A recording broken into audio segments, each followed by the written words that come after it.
การtahsin kita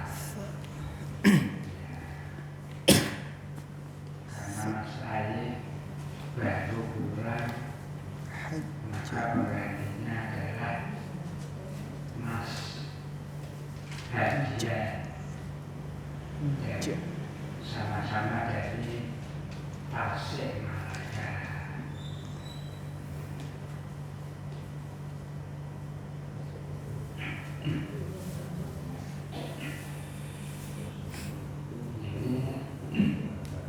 Majelis kita ini ada anggota baru, Bapak Junet Kertopati.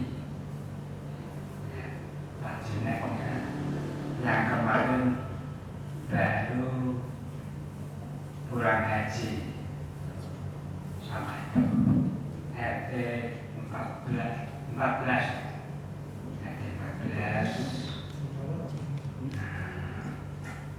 beliau adalah baru saja pensiun dari Bank BRI ya Pak ya, Bank BRI. Selamat datang dan selamat bergabung dengan Masjid Baitul Arqam bersama Ibu ya Pak ya, Pak Junet sama Ibu Junet.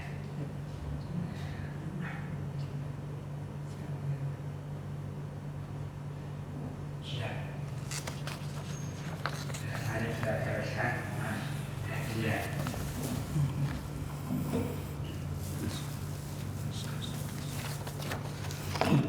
Bismillah, assalamualaikum warahmatullahi wabarakatuh.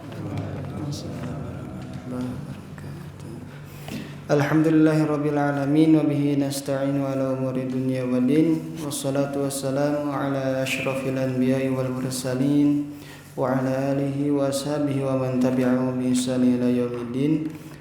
Baik Bapak dan Ibu sekalian, insyaallah pada pagi hari ini kita akan melanjutkan materi cara cepat belajar tajwid. Sebelum kita lanjut ke bagian cara pengucapan, alangkah baiknya kita mengulang terlebih dahulu materi yang telah kemarin kita pelajari bersama gitu. Yang pertama adalah konsisten dalam irama atau ritme, yaitu dengan menggunakan konsisten dengan ayu-ayun dan mana tahan. Ayu-ayun ini sebagaimana yang telah kita pelajari dari kemarin-kemarin itu berlaku ketika ada mad yang panjangnya 2 harokat. Jadi agar lebih sesuai bacanya itu diayunkan biar panjangnya itu tidak kelebihan. Kayak misalkan dalam contoh kalimat bismillah, Bismillahirrahmanirrahim. Di sana diayunkan pada kalimat lafadz Allahnya, kemudian mim dari kata ar-rahma. Jadi diayunkan biar si panjangnya itu pas 2 harokat. Kemudian ada juga kaidah manna tahan. Jadi manna tahan ini adalah ketika dimana nun bertasydid dan mim bertasydid bertemu ketika kita baca Al-Quran, maka ditahan sebanyak 3 harokat atau 3 ketukan. Selain mim dan nun bertasydid juga di sini ada berlaku untuk tanwin. Berlaku untuk tanwin. Tanwin itu yang double, kayak misalkan an, in, un. Ada fathahnya 2, kasrohnya 2, kemudian dhammahnya 2. Itu yang disebut dengan tanwin. Kemudian kemarin juga kita telah belajar bersama tentang huruf qalqalah, yaitu ba, jim, dal, to, qaf, atau sering dikenal dengan disatukan dalam kalimat baju di toko, biar lebih gampang dalam mengingat huruf-huruf qalqalah. Itu huruf-huruf qalqalah ini cara bacanya itu dipantulkan ketika mati atau berhenti. Dan qalqalah ini terbagi jadi dua. Yang pertama qalqalah sugro atau qalqalah kecil, kemudian qalqalah kubro atau qalqalah besar. Gitu. Bedanya itu adalah tempat dari qalqalahnya sendiri. Kalau misalkan qalqalah sugro itu di tengah-tengah kalimat. Kalau misalkan qalqalah kubro itu di ujung kalimat. Kayak misalkan dalam kalimat waj'alna itu qalqalah sugro karena di tengah kalimat. Kalau misalkan qalqalah kubro itu kayak misalkan qul a'udzu birabbil falaq, itu qalqalah kubro karena ada di ujung kalimat atau di akhir ayat. Kemudian kemarin juga kita telah belajar tentang huruf-huruf berat atau huruf-huruf yang dibaca menebal ketika berhenti, yaitu ada huruf do, so, zo, to, ko, kho, sama gho. Atau dulu ketika di pondok itu belajar, kemudian huruf-huruf ini disatukan dalam kalimat khussadaqtiqil. Itu huruf-huruf tebal yang ada dalam huruf hijaiyah. Baik Bapak Ibu sekalian, kemudian pada kesempatan kali ini insyaallah kita akan melanjutkan kepada pembahasan cara pengucapan. Di sana ada tabel-tabel, ada beberapa huruf, di antaranya ada huruf a, alif atau hamzah, kemudian huruf ba, ta, tha, ja, ha, kho, da, dha, gho, ha. Di sana ada beberapa huruf yang mana mungkin di sini banyak sekali orang yang keliru ketika membacanya. Makanya di sini ada cara pengucapan beberapa huruf. Bagaimana cara pengucapan huruf tersebut dikala dalam keadaan tertentu. Misalkan di sini ada kalimat hamzah atau alif. Ketika berhenti maka dipentokkan katanya, atau kayak mentok. Kayak misalkan kita baca di sini taro, maka seketika ketika membacanya seperti ada yang menghalangi atau mentok. Taro, tidak mantul ataupun tidak panjang. Contoh lainnya dalam Al-Qur'an itu ada dalam surat Al-Alaq. Iqra bismi rabbikal ladzi khalaq. Di sana ada kalimat iqra, ra. Jadi si hamzahnya ini tuh kayak mentok gitu. Iqra bismi rabbikal ladzi khalaq. Khalaqal insana min 'alaq. Iqra wa rabbukal akram. Itu contoh dari ketika hamzah berada di akhir kalimat. Ketika hamzah ini dalam keadaan sukun, maka dibacanya itu mentok, seperti terhalang sesuatu gitu. Tidak bisa dipanjangkan, tidak bisa dipantulkan. Gitu. Kemudian di sini juga ada huruf ba. Ketika ba berhenti maka dipantulkan, karena ba ini termasuk salah satu huruf qalqalah ya dari huruf yang 5. Dari baju di toko itu ada huruf ba-nya. Maka ketika ba ini mati, ba-nya harus dipantulkan.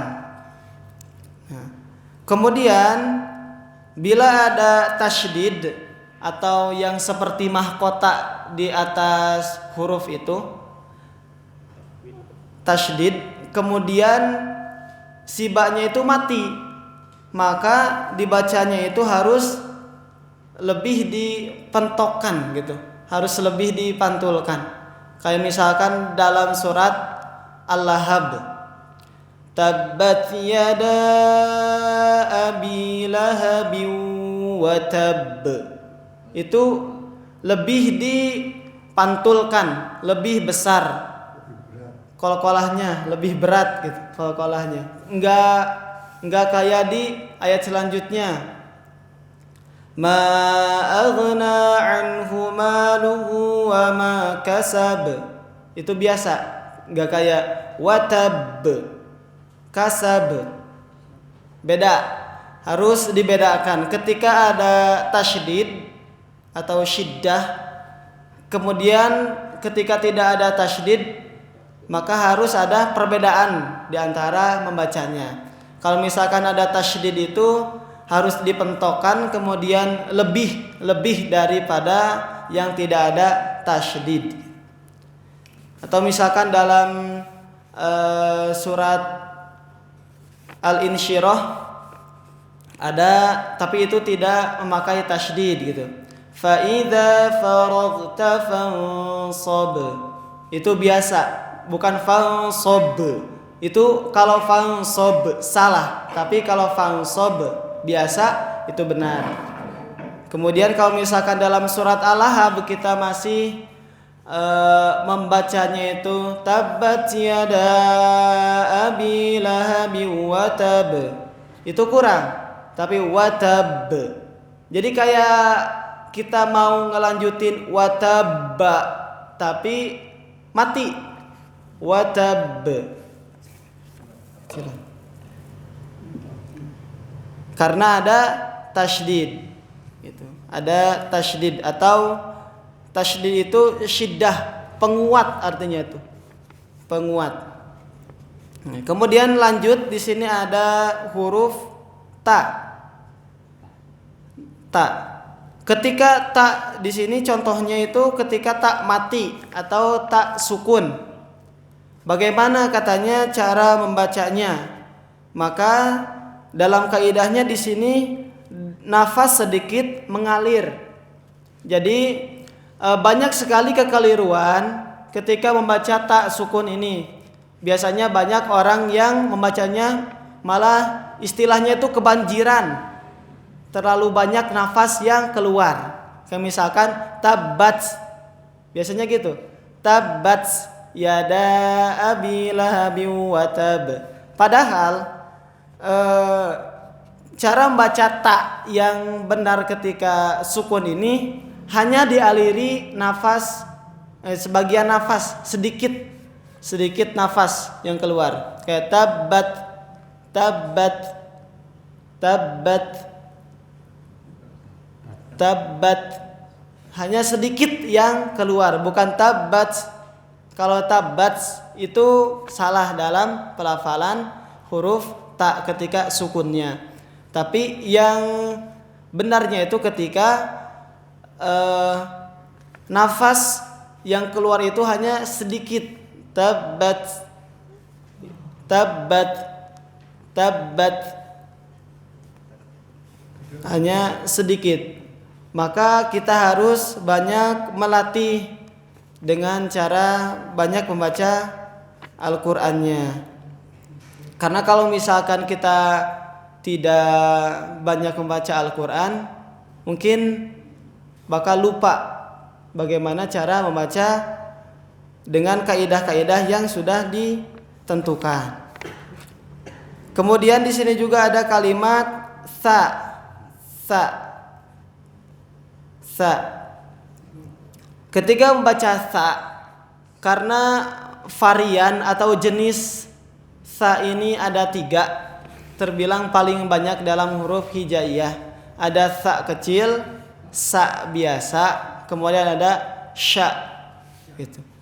Jadi kalau sa ini dibacanya itu ujung lidah itu seperti dijepit pada 2 gigi.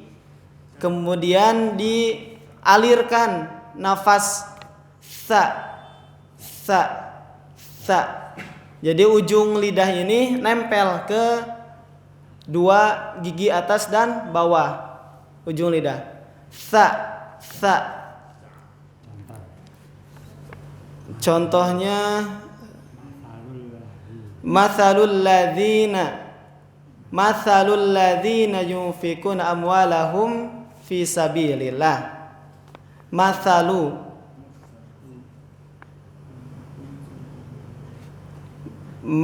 atau di sini ada basah.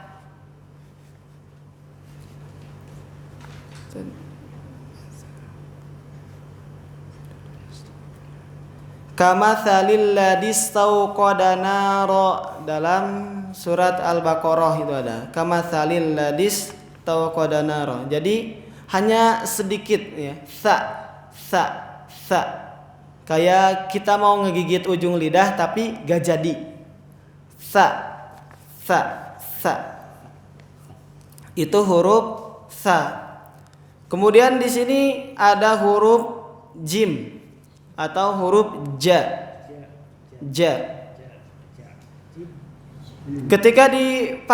Ketika berhenti atau ketika keadaan sukun, maka cara membaca qalqalah ini dipantulkan. Kayak tadi dalam kalimat waj'alna itu dipantulkan si qalqalah ini. Atau di sini ada contoh hajj.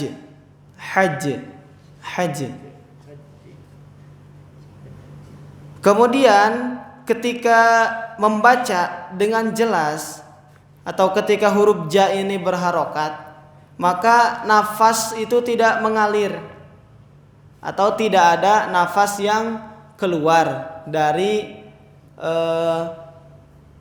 rongga nafas kita atau dari mulut kita. Misalkan dalam kalimat kan tadi waja'alna, ada juga kalimat waja'alna. Ja itu kayak terhenti.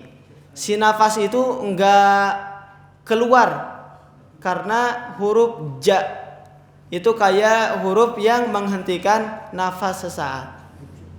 Ja. Karena kan huruf ja ini itu akan keluar ketika lidah kita menyentuh langit-langitnya. Ja. Jadi ketika membaca huruf ja ini, si rongga mulut ini semuanya tertutup. Ja. Waja'alna, sehingga si nafas ini tidak bisa mengalir keluar karena rongga mulutnya tertutup. Jadi si lidah itu nempel ke langit-langit mulut. Waja'alna atau al-hajju ashhurum ma'lumat. Itu untuk kalimat ja. Jadi ja ini adalah dipantulkan ketika berhenti karena ia masuk ke dalam 5 huruf qalqalah, yaitu baju di toko. Ada kalimat baju. Ja. Kemudian ketika membaca huruf ja ini ketika hidup, maka tidak ada nafas yang mengalir karena mulut kita itu tertutup oleh lidah yang menyentuh langit-langit mulut. Huruf ja. Kemudian huruf selanjutnya itu ada huruf ha. Mungkin kalau huruf ha ini itu sedikit susah membacanya karena harus benar-benar tipis. Huruf ha ini itu keluarnya atau makharijul huruf, tempat keluarnya hurufnya itu ada di kerongkongan. Kerongkongan sebelah tengah. Ha. Ha.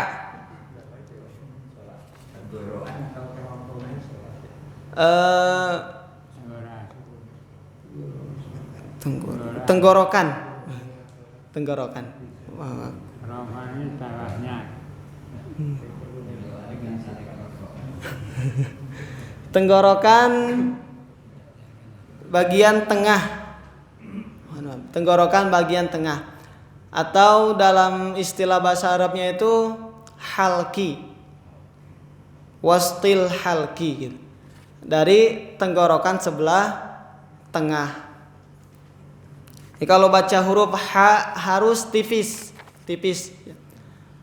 Kayak dalam kalimat bismillah. Bismillahirrahmanirrahim. Tipis. Agar beda gitu dari huruf ha yang satunya lagi.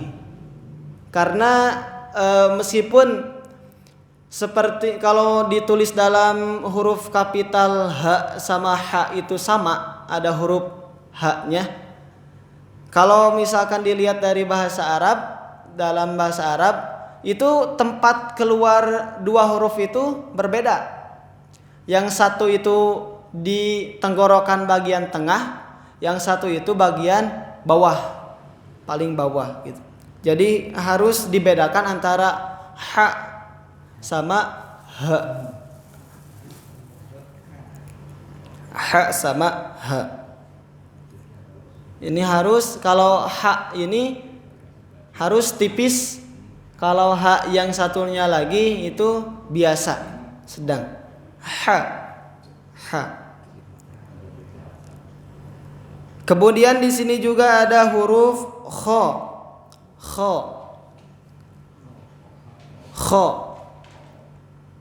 Huruf kha ini itu keluar dari tenggorokan bagian atas.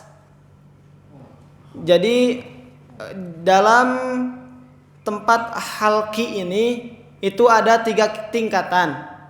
Ada tenggorokan bagian bawah, ada tengah, kemudian ada atas. Dan huruf kha ini berasal dari tenggorokan bagian atas. Kha.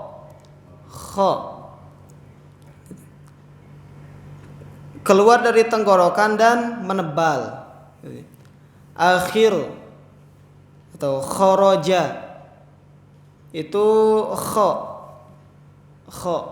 Kalau misalkan cara pelafalannya itu kayak orang yang mau ngebuang ludah gitu. Kha. Jadi ada seperti getaran. Kha. Contohnya dalam kalimat khalaqallahu. Khalaqa.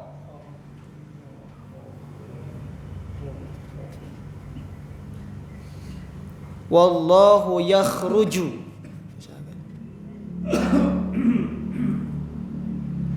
Khalaqallahu.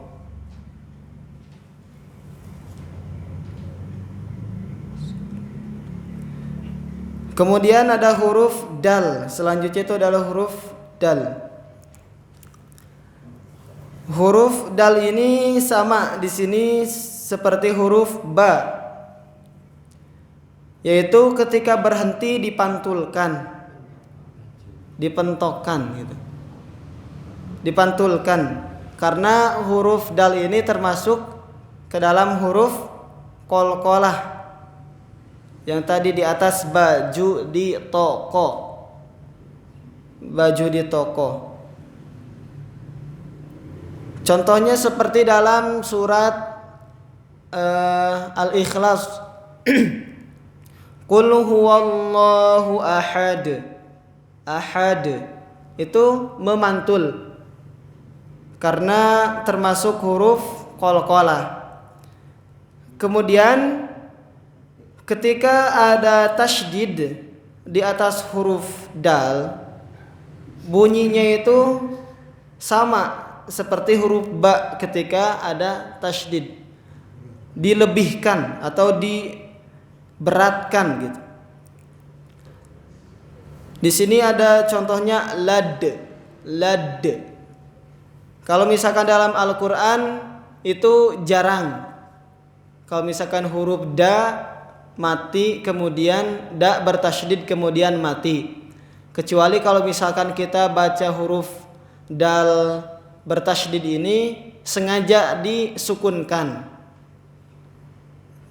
Kalau misalkan huruf dal sukun itu banyak. Salah satu contohnya itu dalam surat Al-Ikhlas. Qul huwallahu ahad. Allahus samad. Allahus samad. Lam yalid wa lam yulad wa lam yakun lahu kufuwan ahad. Itu semuanya adalah huruf dal yang mati. Jadi bacanya harus dipantulkan karena memiliki kaidah qalqalah. Kemudian ada huruf za. Cara pengucapan huruf za ini sama seperti huruf sa. Jadi berdekatan. Caranya itu adalah ujung lidah digigit oleh dua gigi atas dan gigi bawah. Za.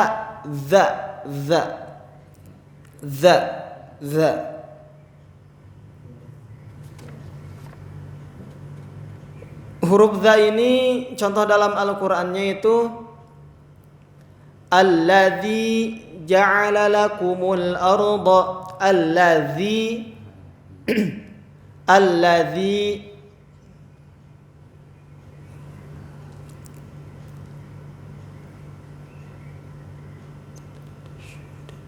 alladzi ja'ala lakumul arda atau dzalikal kitabu la raiba fihi.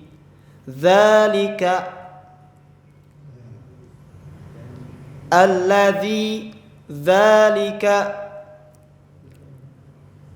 itu makharijul huruf atau tempat hurufnya sama, tidak jauh dari huruf sa. Za itu berdekatan dua-duanya. Kemudian di sini ada huruf gha. Huruf selanjutnya adalah huruf gha. Huruf gha ini tempatnya itu sama seperti huruf kha. Gha sama kha. Sama dari tenggorokan bagian atas. Gha sama kha. Jadi cukup berat ketika membaca huruf gha sama kha ini.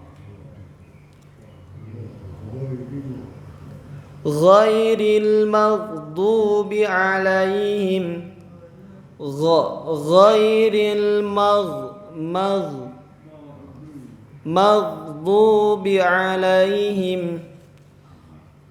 Kemudian banyak kekeliruan ketika baca huruf gha ini, banyak yang dipantulkan. Misalkan dalam Al-Fatihah kan ada yang masih keliru ghairil mag dipantulkan seperti qalqalah. Padahal huruf gha ini bukan huruf qalqalah. Jadi kalau baca huruf gha itu biasa mengalir. Maghdubi alaihim ghairil maghdubi alaihim. Mengalir huruf gha-nya, tidak dipantulkan. Kemudian ada huruf ha. Dibaca tebal dari bawah tenggorokan, bukan dari dada.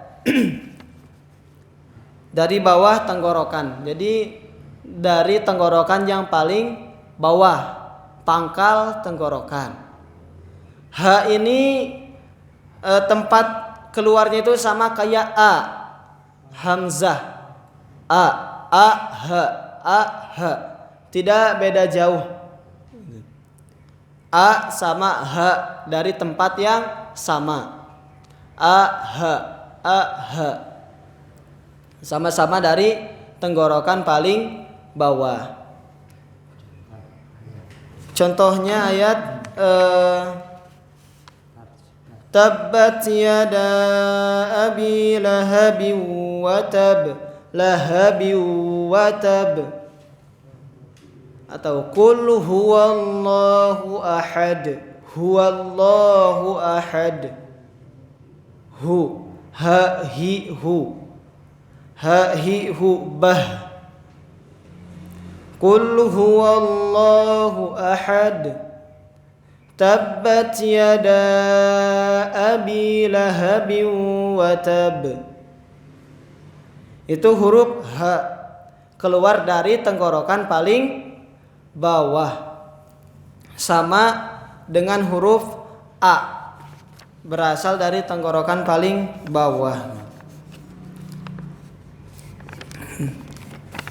Baik Bapak dan Ibu sekalian, mungkin pada kesempatan pagi ini sampai di sini kita belajar atau sampai di sini kita meneruskan materi pembelajaran kita.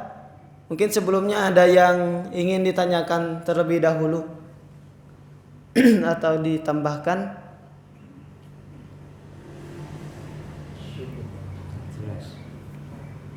Atau sudah cukup? Cukup. Wallahu a'lam bishawab. Mari kita tutup saja pertemuan kita pada kali ini dengan bacaan hamdalah dan doa kifaratul majlis. Alhamdulillahirabbil alamin. Subhanakallahumma wa bihamdika asyhadu an la ilaha illa anta astaghfiruka wa atubu ilaik. Akhirul kalam. Wassalamualaikum warahmatullahi wabarakatuh.